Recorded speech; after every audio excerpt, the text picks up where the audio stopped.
Ils sont français, roumains, espagnols, italiens ou suédois. Ils ont un niveau de classe 3e et sont tous là avec un seul objectif, débattre sur le climat.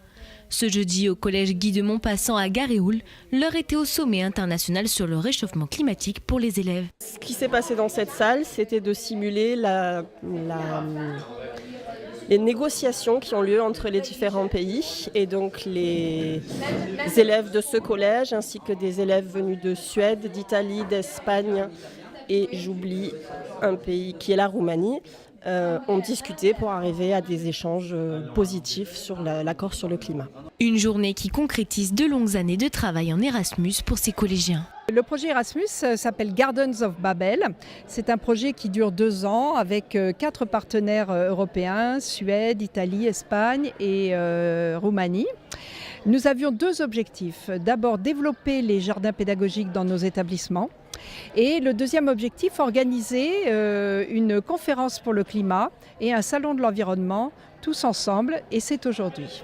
Un jeu de rôle auquel ont dû se prêter tous les élèves, le tout entièrement en anglais. Représentants de pays de l'ONU, membres de lobby ou encore activistes écologistes, chacun avait son rôle à jouer pour faire avancer le débat sur l'avenir de l'environnement. Je représentais les lobbies pétroliers et j'essayais de garder mon argent, de dire que nous participions à la lutte contre les réchauffements climatiques tout en gardant notre argent et essayant de garder nos positions.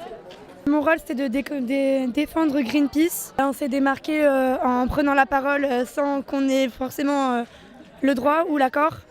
C'est pas forcément prévu.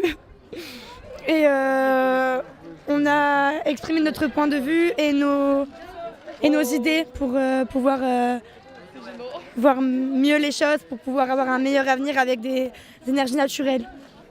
Après avoir fait leurs propositions, les élèves ont dû négocier pour arriver à des accords sur le climat, une mise en situation fictive qui a le mérite de plonger ces jeunes dans une véritable problématique. Ils aboutissent à des accords, bien sûr simulés, mais ensuite on essaye de les ouvrir sur quelles actions je peux mener plus tard moi, en tant qu'élève. J'appellerai aussi les enseignants à les accompagner dans ce travail et à continuer le travail qui a été effectué là. Et puis nous allons lancer un appel pour une éducation au développement durable en conformité avec l'ODD, l'objectif de développement durable des Nations Unies. Prendre conscience des enjeux de l'environnement tout en s'ouvrant au monde et en perfectionnant son anglais, une expérience unique auquel se sont livrés ces collégiens.